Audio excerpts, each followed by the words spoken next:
Next medicine echinacea. Clinical indication of echinacea या कौन कौन सी क्लिनिकल कंडीशंस में इचनेशिया को आप यूज़ कर सकते हैं। आप बुक में देखेंगे तो बहुत सारे सिम्टम्स होते हैं। हर सिम्टम्स में आप इस मेडिसिन को यूज़ नहीं कर सकते हैं, लेकिन क्लिनिकली आप जो मैं सिम्टम्स बताऊंगा बिल्कुल आप उस पर फोकस करेंगे तो 100% आपको रिजल्ट मिलेगा। और ये सिम्टम मिलता है तो बिल्कुल आप इसको यूज़ करिए, 100% आपको रिजल्ट देगी। तो इचनेशिया जो है, सबसे पहले आपको बता दूं, पस, यदि हमारी बॉडी में कहीं भी पस फॉर्मेशन होता है, यदि बॉडी में कहीं भी पस फॉर्मेशन हो रहा है, दैट मीन्स उस एरिया में बैक्टीरियल इन्फेक्शन हो गया है। जब कभी भी बैक्टीरियल इन्फेक्शन हो जाता है कोई भी एरिया में, वहाँ पर पस फॉर्मेशन होने लगता है। तो यदि बॉडी में कहीं पर भी पस फॉर्मेशन हो रहा है तो आपके दिमाग में एक ही दवा आनी चाहिए, इचनेशिया, जो मार्केट में पोटेंसी में 630 200 एंड मदर टिंचर के रूप में अवेलेबल है। मदर टिंचर के रूप में ये very very effective role play करती है। तो जब भी बॉडी में कहीं पर भी पस फॉर्मेशन होता है तो पहला जो दवा है होम्योपैथी का वो आना चाहिए। यदि मदर टिंचर फॉर्म में सोच रहे हैं तो वो वन एंड ओनली इचनेशिया होता है। यदि पस फॉर्मिंग वुंड हो आपकी बॉडी में कहीं पर भी हो, चाहे इंटरनल हो चाहे एक्सटर्नल हो, कहीं पर भी हो, इचनेशिया आपको सोचना चाहिए। दूसरा, कहीं पर भी अल्सर है लेकिन पस फॉर्मिंग अल्सर है, उस अल्सर में पस फॉर्मेशन हो रहा है, चाहे वो इंटरनल है चाहे वो एक्सटर्नल है, तब भी आपको इचनेशिया के बारे में सोचना चाहिए। इचनेशिया से अच्छी कोई मदर टिंचर होम्योपैथी में नहीं है जो पस फॉर्मिंग अल्सर को ठीक करने में हेल्प करे। यदि आपको चेहरे में पिंपल्स हो रहे हैं लेकिन वो पस फॉर्मिंग है, मतलब उसमें पीले रंग का पस बन रहा है, ठीक है, तो उसमें भी आप इचनेशिया को यूज कर सकते हैं। लगातार आपको कुछ दिन तक देना पड़ेगा, तब जाके आपको रिजल्ट मिलेगा। तो पस वाले इचनेशिया के लिए बहुत ही इफेक्टिव है। जब भी हम पस वाले इचनेशिया की हम बात कर रहे हैं, इसका मतलब है उसकी बॉडी में जो सेबेसियस ग्लैंड्स हैं वो, उनका जो सिक्रीशन है हाईली एक्टिव हो गया है या हाईली सिक्रीशन कर रही हैं, जिससे जो ऑयली नेचर का जो लिक्विड निकलता है उस पर भी जो बैक्टीरिया है इजीली जाके ग्रो कर जाता है और वहां पर वो पिंपल फॉर्म करता है। और पस फॉर्मिंग बैक्टीरिया, तो बैक्टीरिया इन्फेक्शन जो होता है आपके सेबेसियस ग्लैंड में, वो पस फॉर्मेशन कर देगा और आपके एक्ने में पस फॉर्मेशन हो जाएगा। तो उस कंडीशन के लिए भी इचनेशिया बहुत ही इफेक्टिव दवा है, जिसको आपको इंटरनली पिलाना पड़ेगा, तब रिजल्ट मिलेगा। आगे बात करते हैं, एनी स्किन इन्फेक्शन, कोई भी स्किन का, बॉडी में किसी भी प्रकार का स्किन इन्फेक्शन, बैक्टीरियल हो, इसके अलावा फंगल हो, किसी भी टाइप का इन्फेक्शन होता है बॉडी में, चाहे बैक्टीरियल चाहे वो फंगल हो स्किन में, तो उसके लिए बहुत ही इफेक्टिव दवा है, बहुत ही इफेक्टिव रिजल्ट देती है। Any type of skin infection में आपको ये सोचना चाहिए। आगे बात करेंगे, यदि आपने ब्लड टेस्ट कराया है और ब्लड टेस्ट कराने के बाद मान लेते हैं WBC 11,000 से ज़्यादा आ रहा है, नॉर्मल वैल्यू कितनी होती है 11,000 होती है, 4,000 से 11,000 पर cubic mm normal WBC count होते हैं। लेकिन यदि किसी के 11,000 से ज़्यादा WBC आ रहे हैं, इसका ये मतलब है कि बॉडी में इन्फेक्शन है, बॉडी के अंदर इन्फेक्शन है। तो उस कंडीशन में, बॉडी के अंदर इन्फेक्शन आपको मालूम चल जाएगा, उस कंडीशन में आपको इचनेशिया यूज करना चाहिए। वेरी वेरी इफेक्टिव रिजल्ट देता है। फिर आप ब्लड टेस्ट करा के देखेंगे WBC काउंट कैसे हो जाएंगे, नॉर्मल आपके आ जाएंगे। यदि WBC काउंट करीब करीब 15-18,000 15,000 20,000 करीब आ रहे हैं, इस कंडीशन को हम बोलते हैं सेप्टिसीमिया बोलते हैं, सेप्टिसीमिक कंडीशन बोलते हैं। यदि आपने ब्लड टेस्ट कराया और WBC काउंट 15,000 18,000 20,000 हो गए, तो ऐसी कंडीशन में एलोपैथ डॉक्टर क्या होते हैं, बहुत स्ट्रॉन्ग हाईली एंटीबायोटिक्स यूज करते हैं, क्योंकि इसको सेप्टिक कंडीशन सेप्टिसीमिया बोला जाता है। मीन्स आपके ब्लड में भी अच्छा खासा बैक्टीरिया का टॉक्सिन प्रेजेंट है, बैक्टीरियल इन्फेक्शन ब्लड में भी आपका आ गया है, इतना ज़्यादा बॉडी के अंदर इन्फेक्शन है कि आपके जो ब्लड भी है वो इन्फेक्टेड हो गया है। तो उस कंडीशन में आपको इचनेशिया यूज करना चाहिए। तो वो हेल्प करता है बॉडी के अंदर ब्लड के इन्फेक्शन को कम करने में, बॉडी के इन्फेक्शन को कम करने में और WBC काउंट को नॉर्मल लाने में। जैसे इन्फेक्शन खत्म होगा WBC काउंट कम हो जाएंगे, क्योंकि जब भी आपकी बॉडी में कोई इन्फेक्शन होता है तो उससे फाइट करने के लिए हमारे WBC बॉडी में क्या होती हैं, हाईली एक्टिव हो जाती हैं और उसको मारने के लिए लार्ज नंबर में WBC निकल के आती हैं। तो जितना ज़्यादा इन्फेक्शन होगा उतना अधिक आपके WBC होंगे। इसका मतलब 20,000 WBC आ रहा है, मतलब बहुत सीवियर इन्फेक्शन है। 18,000 WBC आ रहा है तो 20,000 से थोड़ा, मतलब जो 20,000 की तुलना से हम कंपेयर करें थोड़ा सा कम इन्फेक्शन है। यदि 15,000 आ रहा है तो 20,000 से कंपेयर करेंगे थोड़ा कम इन्फेक्शन है। लेकिन जितना अधिक WBC, इतना इसका मतलब बहुत सीवियर इन्फेक्शन आपकी बॉडी में है, और वहां पर एक ही दवा होम्योपैथी की मदर टिंचर आप यूज कर सकते हैं, इचिनेशिया।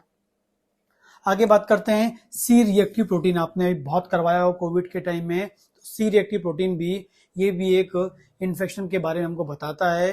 तो जब भी किसी का सी रिएक्टिव प्रोटीन बढ़ के आ रहा है तो आपको इचिनेशिया के बारे में सोचना चाहिए।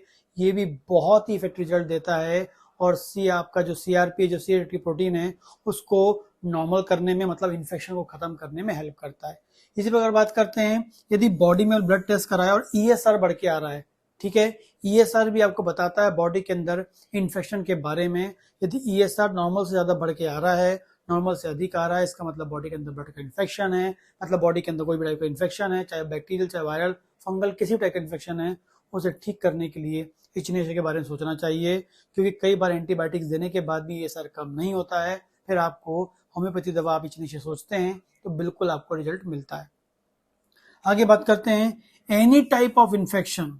आपको बता दूं, इचिनेशिया एक एंटीबायोटिक के रूप में काम करने वाली हमारी होम्योपैथिक मदर टिंचर है, जो लाइक एंटीबायोटिक लाइक काम करती है। यदि आप इसको सही टाइम में, सही डोज में, सही क्वांटिटी में इसको देते हैं तो वाकई एंटीबायोटिक लाइक वर्क करती है और आपको अच्छा रिजल्ट देगी। ठीक है, इसके अलावा बात करते हैं डिलीवरी होने के बाद, फीमेल में प्रेगनेंसी और डिलीवरी होने के बाद, यदि उसके बाद उसको सेप्टिसीमिया हो जाता है, डिलीवरी होने के बाद सेप्टिसीमिया हो जाता है, मतलब डिलीवरी होने के बाद सेप्टिसीमिया, मतलब उसके WBC काउंट कैसे हैं, 15,000 20,000 आ रहे हैं, तो डिलीवरी होने का जिसको सेप्टिसीमिया हो जाता है तो उसके लिए बहुत ही इफेक्टिव दवा है इचिनेशिया। डिलीवरी के बाद यदि यूट्रस में इन्फेक्शन हो जाता है, यूट्राइन इन्फेक्शन हो जाता है, वेजाइनल इन्फेक्शन हो जाता है, मेडिसिन है इचिनेशिया जो आपको सोचना चाहिए, बहुत ही इफेक्टिव रिजल्ट देती है।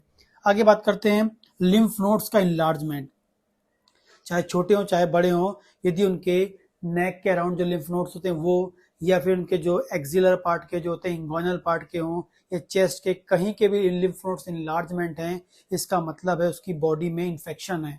क्या होता है, हमारी बॉडी में लिम्फ नोड्स होते हैं वो एक कचरे के डिब्बे के रूप के में काम करते हैं। जब भी बॉडी में कोई भी कचरा होता है, जो वेस्ट मटेरियल होता है, लाइक बैक्टीरिया, वायरस या कोई वेस्ट मटेरियल होता है, वो जाके क्या होता है, कचरे डिब्बे में फेंक दिया जाता है, मतलब लिम्फ नोड में फेंक दिया जाता है। लेकिन जब आपकी बॉडी में ज्यादा बैक्टीरियल इन्फेक्शन होता है तो ऑटोमेटिकली क्या करता है, बॉडी क्या करती है, बैक्टीरिया वेस्ट मटेरियल है तो उसको अधिक मात्रा में लिम्फ नोड्स की ओर फेंक देती है, और जिससे लिम्फ नोड्स कैसे जाते हैं, इनलार्ज हो जाते हैं। यदि इनलार्जमेंट ऑफ लिम्फ नोड्स मिलता है, आपके लिम्फ नोड्स इनलार्ज हो गए, इसका मतलब बॉडी में इन्फेक्शन, लेकिन वो क्या है, क्रोनिक इन्फेक्शन को बताता है। हो सकता है वो लंबे समय से इन्फेक्शन हो, क्योंकि तभी क्या हो गया है, आपका जो कचरे का डिब्बा है वो भर चुका है और जिस कारण में स्वेलिंग आ गई है। तो उस कंडीशन में भी आपको इचिनेशिया यूज करना चाहिए, बहुत ही इफेक्टिव रिजल्ट देगा इन लिम्फ नोड्स के इनलार्जमेंट को कम करने में, इन्फेक्शन खत्म करने में, उस जो लिम्फ नोड में जो गांठ बन गई उसे ठीक करने में हेल्प करता है। ठीक, आगे बात करते हैं ट्यूबरकुलोसिस। ट्यूबरकुलोसिस की हम बात करते हैं तो जो ट्यूबरकुलोसिस है, इसके लिए ट्यूबरकुलोसिस में क्या होता है, कई बार लंग्स में बैक्टीरियल इन्फेक्शन तो होता ही है, क्योंकि ट्यूबरकुलोसिस मतलब जो आपका बैक्टीरिया है, एसिड फास्ट बैक्टीरिया है, ठीक है, माइकोबैक्टीरियम ट्यूबरकुलाई, उससे होता है। तो जब बैक्टीरियल इन्फेक्शन होता है तो उससे लंग्स में कई बार पस फॉर्मेशन या प्लूरल इफ्यूजन हो जाता है। प्लूरल इफ्यूजन हो जाता है due to inflammation of parenchyma of lungs. Lungs की पेरेन्काइमा में इन्फेक्शन के कारण, इन्फ्लेमेशन के कारण क्या होता है, प्लूरल इफ्यूजन हो जाता है। तो उस लंग्स के पानी को सुखाना है तो उसमें भी आप जो ट्यूबरकुलोसिस की जो भी दवा चल रही है, साथ में अपनी दवा भी आप दे सकते हैं, और उनकी दवा बंद हो गई उसके बाद भी आप दवा को 1 से 2 महीने यूज कर सकते हैं। इचिनेशिया बहुत ही इफेक्टिव दवा होती है ट्यूबरकुलोसिस की कंडीशन में, प्लूरल इफ्यूजन में, लंग्स में पानी भर जाने पर। ठीक है, आगे हम बात करते हैं गैंग्रीन। गैंग्रीन की कंडीशन में भी बहुत ही इफेक्टिव काम करती है।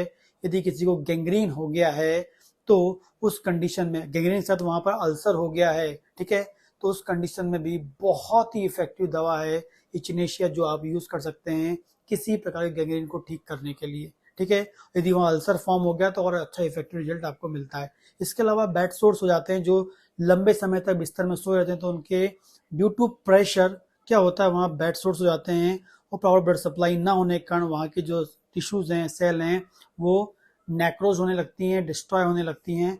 उन पेशेंटों के लिए भी एचिनेशिया बहुत ही इफेक्टिव दवा है।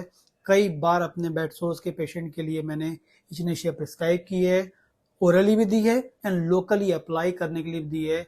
बहुत इफेक्टिव रिजल्ट आपको मिलता है, क्योंकि जब बेड सोर्स हो जाते हैं तो उसमें कई बार आपकी जो एंटीबायोटिक्स में रेजिस्टेंस पैदा हो जाता है, तो एंटीबायोटिक्स काम नहीं कर पाती हैं। लेकिन एचिनेशिया में रेजिस्टेंस पैदा होने की संभावना नहीं होती है। क्यों नहीं होती है? क्योंकि अपनी जो मेडिसिन है वो रिसेप्टर बेस्ड वर्क नहीं करती है, डायरेक्टली वो सेल वॉल को डिस्ट्रॉय करती है। इसलिए ये एचिनेशिया हर कितनी भी पुरानी कंडीशन हो के कैसा भी एंटीबायोटिक रेजिस्टेंस आ गया हो तब भी ये दवा काम करती है। आगे बात करते हैं, टॉन्सिल में यदि अल्सर हो गया हो तब भी आप यूज कर सकते हैं। टॉन्सिल में पस बन गया हो तो आप यूज कर सकते हैं।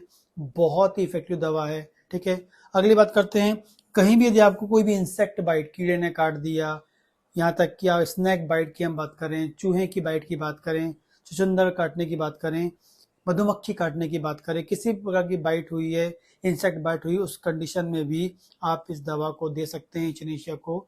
बहुत ही इफेक्टिव रिजल्ट आपको मिलता है। ठीक है, इसके अलावा कई बार आपने देखा कुछ पेशेंट को पायरिया हो जाता है, मुंह में दांत के ऊपर पीला पीला सा और मुंह से गंदी बदबू आती, पायरिया जैसे बोलते हैं।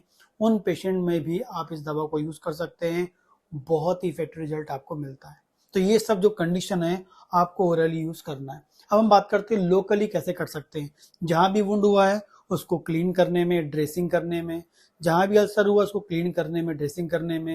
यदि पिंपल्स हुए हैं तो उसमें इस मदर टिंचर को पानी मिक्स करके आप अप्लाई कर सकते हैं, वॉश कर सकते हैं चेहरे को, तो आपके जो सेबेसियस ग्लैंड में जो इन्फेक्शन हुआ है वो भी आपका एक्सटर्नली कैसा होगा, खत्म होगा। इसके अलावा बात करते हैं, यदि किसी को फंगल इन्फेक्शन हो गया है तो उस एरिया में कॉटन में लेके उसको लगाना है।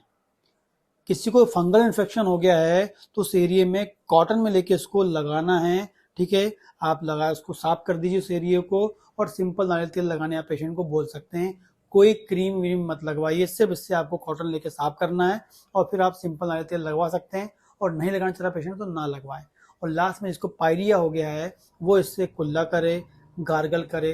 किसी को मुंह में अल्सर हो गए, माउथ अल्सर होते हैं, बार बार माउथ अल्सर हो जाते हैं, कई प्रकार की उन्होंने माउथ क्रीम यूज कर चुके लेकिन तब भी ठीक नहीं होता है, एचिनेशिया दीजिए, कुल्ला करवाइए, बिल्कुल आपका ठीक हो जाएगा। ठीक है, इसके अलावा पाइजिया क्या बताया मैंने आपको, यदि किसी को टॉन्सिल्स में अल्सर हो गए तब भी गार्गल करके इसको यूज कर सकते हैं। तो इसको लोकली भी और इंटरनली दोनों तरीके से, मतलब बाहरी प्रयोग भी कर सकते हैं और इसको इंटरनली भी प्रयोग किया जा सकता है।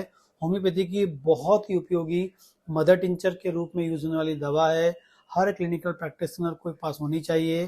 कई प्रैक्टिशनर हो सकता है सिंगल डोज की बात करते हैं, सिंगल डोज के बारे में सोचते हैं, वो प्रैक्टिस करते हैं, तो हो सकता है उसको इंटरनली ना दें, लेकिन लोकली आपको यूज कर सकते हैं, क्योंकि सप्रेस नहीं कर रहा, वो क्लीनिंग का रूप में काम कर रहा है। ठीक है, और जो सब प्रकार के प्रैक्टिस करते हैं, मदर टिंचर प्रैक्टिस करते हैं, वो तो इनका यूज कर ही सकते हैं और बहुत ही इफेक्टिव रिजल्ट अपनी प्रैक्टिस में दे सकते हैं। इसके अलावा बच्चों में आपको एक इंपॉर्टेंट इन्फॉर्मेशन देना चाहता हूँ कि फाइनली मेरा जो ऐप है डॉक्टर भावेश सर क्लासेस, वो फाइनली लॉन्च हो चुका है।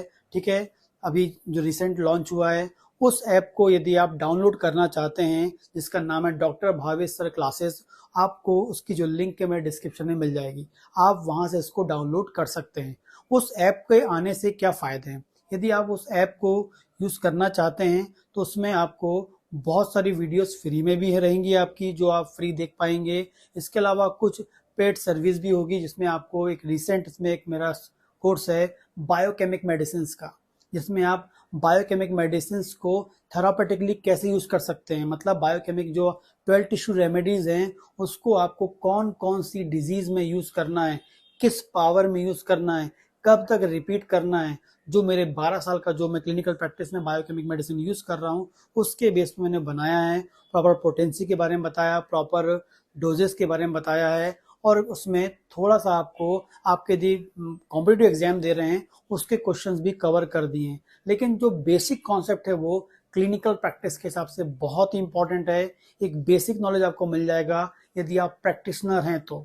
हो सकता है आपको पहले से आता हो, लेकिन उस कोर्स को देख के आप अपने नॉलेज को और अपडेट कर सकते हैं। और जो बच्चा भी प्रैक्टिस चालू नहीं किया है तो उसको प्रैक्टिस करने में इस बायोकेमिक मेडिसिन का बहुत इंपॉर्टेंट रोल प्ले होता है। वो इन बायोकेमिक मेडिसिन से अपनी क्लिनिकल प्रैक्टिस को स्टार्ट कर सकता है और वो उनको प्रैक्टिस करने में बहुत ही हेल्प मिलेगा ये वीडियोस देखकर। प्रॉपरली आप पूरे वीडियोस को देखिए, उनके नोट्स बनाइए और नोट्स बनाकर आप जब नोट्स उसको बनाएंगे तो ऑटोमेटिकली जो आपकी मेडिसिन है वो भी रिवीजन होगा और डोजेस के बारे में भी आपको कंप्लीट होगा। तो प्रॉपर आप उसका नोट्स बनाएं और देखें। इसके अलावा AIPGT के लिए बात करें, वो आपको इस ऐप में मिलेगा इन फ्यूचर जाकर। आगे आप बात करें, यदि आप ऑनलाइन कोचिंग की बात करते हैं, वो भी आपको मिलेगा। बहुत जल्दी एक पैथोलॉजी का भी कोर्स आने वाला है, वो भी आप देख पाएंगे। जनरल पैथोलॉजी को लेके वो भी आप उसको भी आपको परचेस करना पड़ेगा, वो भी आपको पूरा कंप्लीट कॉन्सेप्ट के द्वारा बनाया गया है। और आगे चल के फ्यूचर में भी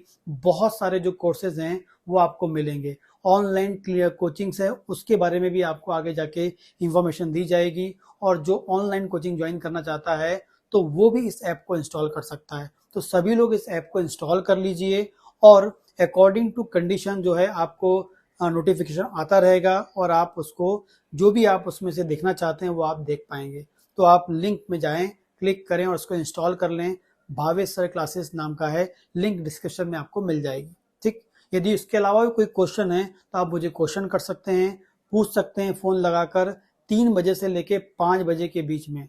नंबर मैं आपको नीचे दे दूंगा, उसमें नंबर पे कॉल कर सकते हैं। कोर्स के बारे में आपको डायरेक्टली मेरे से बात करना है तो आप मेरे से बात कर सकते हैं। 3 बजे से लेके 5 बजे के बीच में ही अपनी बात हो पाएगी। उससे पहले कॉल करेंगे तो मोबाइल बंद रहता है, उसके बीच में ही आपसे बात हो पाएगी। और जो भी क्वेश्चन है आपको कोर्स से संबंधित या ऐप से रिलेटेड कोई भी प्रॉब्लम है तो आप उस टाइम मेरे से बात कर सकते हैं और अपने क्वेश्चंस के आंसर ले सकते हैं।